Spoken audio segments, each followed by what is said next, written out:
Video like जरूर कर लीजिए और ऐसे वीडियो लगातार फ्री में पाने के लिए चैनल को तुरंत सब्सक्राइब कर लीजिए और बेल आइकन को जरूर टैप कर लीजिए ताकि आगे भी सारे वीडियो आपको मिलते रहे। यूट्यूब में फॉलो करते हैं तो प्लीज ये वाला फ्री टेलीग्राम चैनल जरूर ज्वाइन कर लीजिएगा। सारे नोटिफिकेशन सारे अपडेट यहीं पे आते हैं, ध्यान रखिए। नमस्कार साथियों, स्वागत है आप सभी का स्टडी फॉर सिविल सर्विसेज में। ये क्लास है हमारी एनवायरमेंटल साइंस की और पर्यावरण की क्लास में जो टॉपिक हमारा चल रहा है वो है ऊर्जा के स्रोत। ऊर्जा के स्रोतों में हमने कोयला को पढ़ा, पेट्रोलियम को पढ़ा, नेचुरल गैस को पढ़ा और आज हम आगे बढ़ेंगे और आज का हमारा टॉपिक होगा नाभिकीय ऊर्जा, एटॉमिक एनर्जी की बात करेंगे। देखिए, नाभिकीय ऊर्जा परमाणुविक केंद्रक की ऊर्जा है। रेडियो एक्टिव खनिजों को नाभिकीय ऊर्जा प्राप्त करने के लिए उच्च तकनीकी विधियों का प्रयोग किया जाता है। रेडियो एक्टिव खनिज को जीवाश्म ईंधनों के विकल्प के रूप में ऊर्जा उत्पन्न करने के लिए प्रयोग करते हैं। अन्य खनिजों की तरह ही रेडियो एक्टिव खनिजों के अयस्कों की मात्रा निश्चित तथा सीमित है।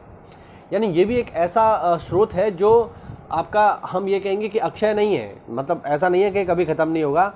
ये आपका एक ऐसा स्रोत है जो अगर आप लगातार यूज़ करेंगे तो वो ख़त्म होता जाएगा, या हम इसे बोल सकते हैं हिंदी में अनवीकरणीय ऊर्जा स्रोत है। ये ध्यान रखना, अनवीकरणीय ऊर्जा स्रोत इसे कहा जा सकता है, क्योंकि ये भी कोई ऐसा नहीं है कि आप लगातार इसे जो है यूज़ करते रहेंगे और कभी खर्च नहीं होगा, ऐसा नहीं है। ठीक है ना। जबकि रेडियो एक्टिव खनिजों की बहुत छोटी मात्रा अत्यधिक ऊर्जा उत्पन्न कर सकती है, लेकिन फिर भी है तो सीमित मात्रा में ही ना, ये समझना पड़ेगा। अब देखो, पहला इसमें प्रोसेस होता है नाभिकीय विखंडन। नाभिकीय ऊर्जा दो तरीके से प्राप्त की जाती है, नाभिकीय विखंडन और नाभिकीय संलयन से।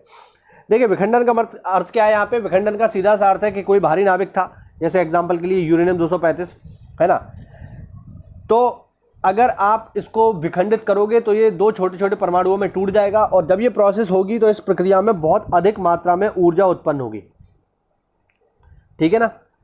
तो इसी प्रोसेस को कहते हैं नाभिकीय विखंडन। विखंडन का मतलब ही टूटना है कि जब कोई बड़ा नाभिक छोटे नाभिकों में टूट जाएगा तो इसे कहा जाएगा नाभिकीय विखंडन, सीधी सी बात है।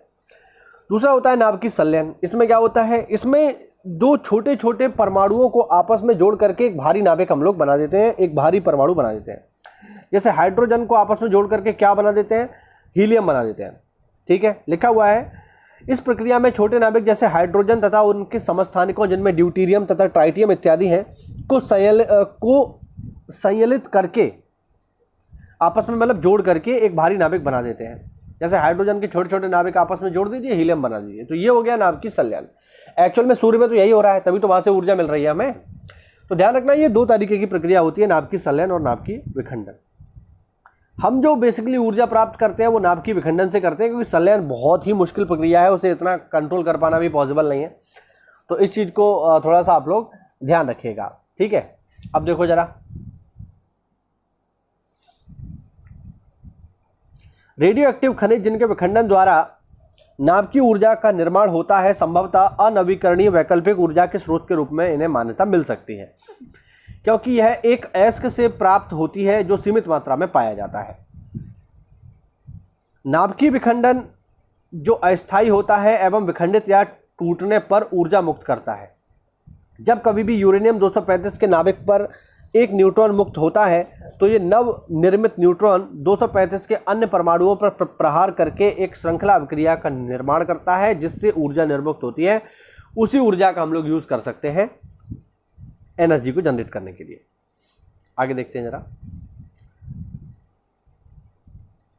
अगला जो हमारा टॉपिक है वो है मतलब नवीकरणीय ऊर्जा स्रोत। अब तक जो हमने देखे वो थे अनवीकरणीय ऊर्जा स्रोत, यानी जो एक बार यूज हो सकते हैं। अब हम देखेंगे वे ऊर्जा स्रोत जो नवीकरणीय है। तो थोड़ा सा इसको पढ़ लेते हैं, देखिए जरा। देखिए, पहले इसमें परंपरागत ऊर्जा स्रोत, ये आसानी से उपलब्ध होते हैं तथा एक लंबे समय तक उपयोग में किए जा सकते हैं।